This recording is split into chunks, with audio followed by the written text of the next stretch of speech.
Earlier this month, Governor Gavin Newsom warned that a federal judge could soon do this. He's likely to overturn our assault weapons ban. Well, guess what, Gavin? Judge Benitez did exactly that.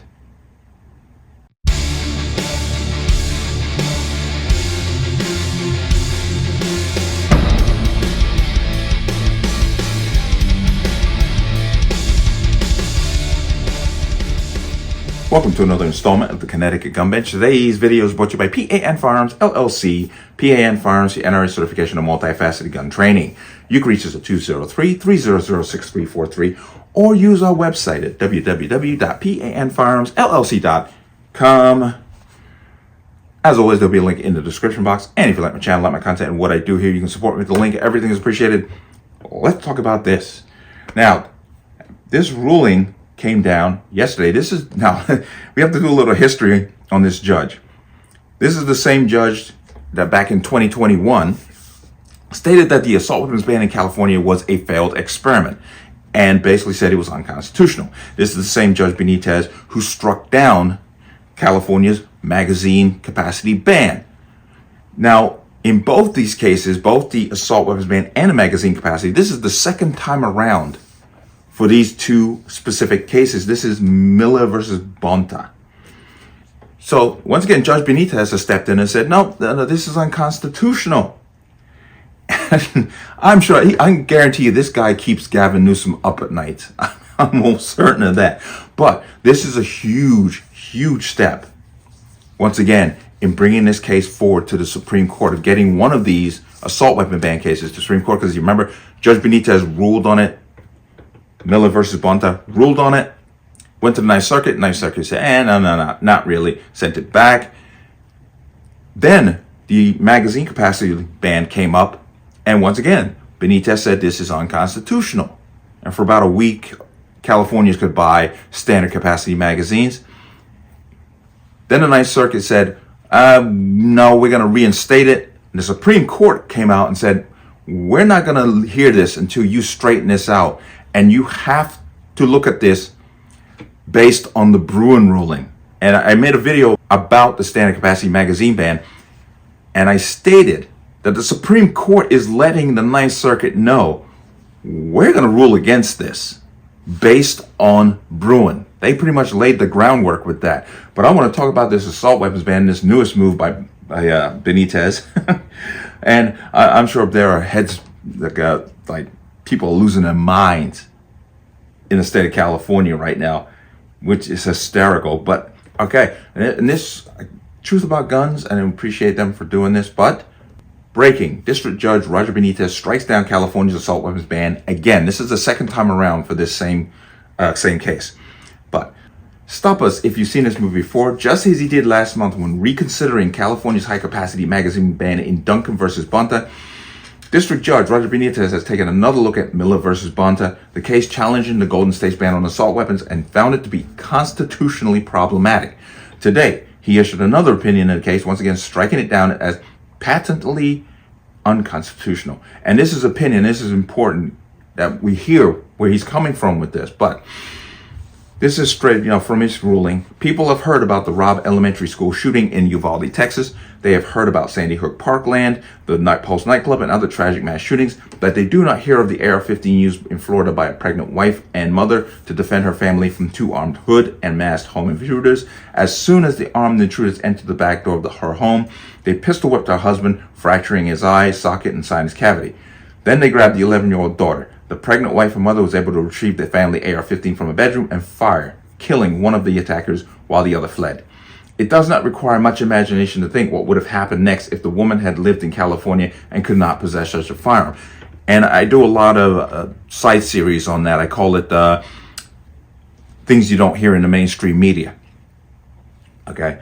And this is just another case of it. They are quick, especially the anti-constitutional crowd, are quick to bring up cases of Uvalde, Sandy Hook, and so forth. But they never talk about the many more cases of people who have used these so-called assault weapons to protect themselves. Go back to the LA riots, the Korean grocers, the rooftop Koreans as they call them. But People do not remember the disabled 61-year-old man living alone on a 20-acre property in Florida with dense woods and a long dirt driveway. After the homeowner had gone to bed, 3 men armed with a shotgun, pistol, and a BB gun invaded. One wore a Jason hockey mask. The disabled victim said he was awakened by a loud noise and grabbed the AR-15 laying near his bed. He saw the masked man and a second man come towards him inside his home. Gunfire exchanged. By the time police arrived, one attacker had run away, one lay wounded outside, and one was dead on the dining room floor. Police found the disabled man in his bedroom alive but bleeding from a gunshot wound to the stomach. The AR-15 lay across his legs. Without his modern rifle, the victim would have become an evidence tag and had forgotten statistic truth. People do not hear about the AR-15 used by a young man in Oklahoma to defend himself from 3 masked and armed home invaders clothed in black. The 3 intruders broke through a rear glass door. Though outnumbered, the homeowner put up a successful defense with his AR-15. People do not hear about the AR-15 that was needed when 7 armed and masked men burst through the front door at 4 a.m. firing a gun. Outnumbered 7-1, it took the resident 30 rounds from his AR-15 to stop the attackers. California's assault weapon ban takes away from its residents the choice of using an AR-15 type rifle for self-defense. Is it because modern rifles are used so frequently for crime? No. The United States Department of Justice reports that in the year 2021, in the entire country, 447 people were killed with rifles of all types. From this, one can say that based on a national population of 320 million people in the United States, rifles of any kind, including the AR-15s, were used in homicides only 0.0000014% of the time. Put differently, if 447 rifles were used to commit 447 homicides, and every rifle-related homicide involved an AR-15, it would mean that of the approximately 24,400,000 AR-15s in the national stock, less than 0.0001832% were used in homicides. It begs the question, what were the other AR-15 type rifles used for? Good, this guy's just laying out some base facts here. The only logical answer is that 24,399,553 or 99.9999985% of AR-15s were used for lawful purposes. Can we get a round of applause for Judge Benitez, please? Yes, exactly. The state's attempt to ban these popular firearms creates the extreme policy that a handful of criminals can dictate the conduct and infringe on the freedom of law-abiding citizens.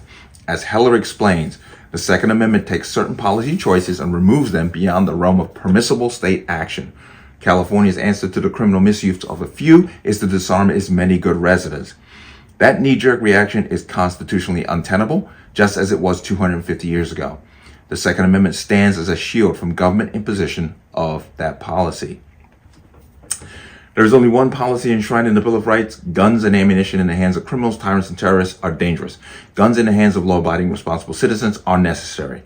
To give full life to the core right of self-defense, every law-abiding, responsible individual citizen has a constitutionally protected right to keep and bear firearms commonly used and kept for lawful purposes.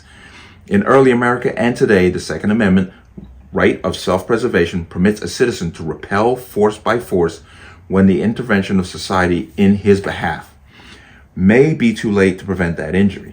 Unfortunately, governments tend to restrict the right of armed self-defense. Punishing every good citizen because bad ones misuse a gun offends the Constitution. A state Supreme Court in 1878 said succinctly, if cowardly and dishonorable men sometimes shoot unarmed men with army pistols or guns, the evil must be prevented by the penitentiary and gallows, and not by general deprivation of a constitutional privilege. But they don't want to lock up criminals, especially California. They want to be soft on crime, so they let the criminals run the streets. But today, many Americans have good reason to fear that they will be victimized if they are unable to protect themselves. And today, no less than in 1791, Second Amendment guarantees their right to do so. Yeah. I'm going to come right to here. Just as he did in Duncan, Judge Benitez enjoined the state from enforcing its ban on scary-looking guns and stayed the order for 10 days to allow the state to appeal. I wonder if that allows the people in the state to go ahead and buy assault weapons for the 10 days. Okay, and this, of course, comes back, Duncan versus Bonta, and then Miller versus Bonta. And the Attorney General, Robert Bonta, will once again ask the Ninth Circuit Court of Appeals to stay Judge Benitez's order until the case can be heard and decided at that level.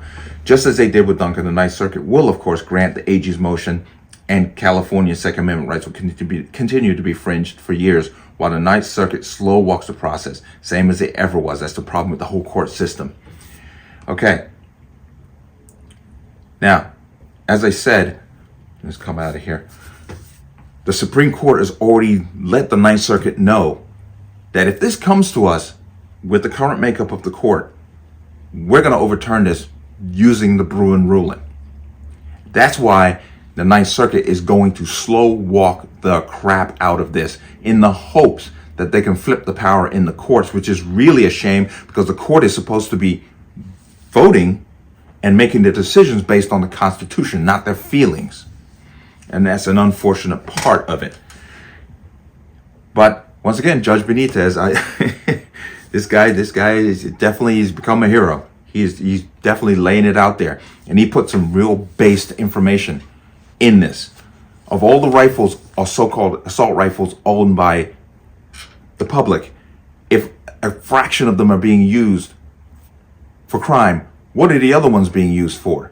And if your answer for the ones that are being used in crime is to deprive people of the ones, the overwhelming number of them that are not being used for crime, well, that's just backwards and is not going to solve the issue of violent crime, because they're not interested in solving violent crime, because these people need this chaos and craziness to happen because they can use it to push gun control. Every time they push gun control, what do? They mention Uvalde. They talk about Sandy Hook. They have the little propaganda meeting up there in Hartford and have Biden come out to tell us how guns are the #1 killer of children. But he doesn't tell you the CDC actually put 18 and 19-year-olds under the guise of children so they can increase the number of deaths.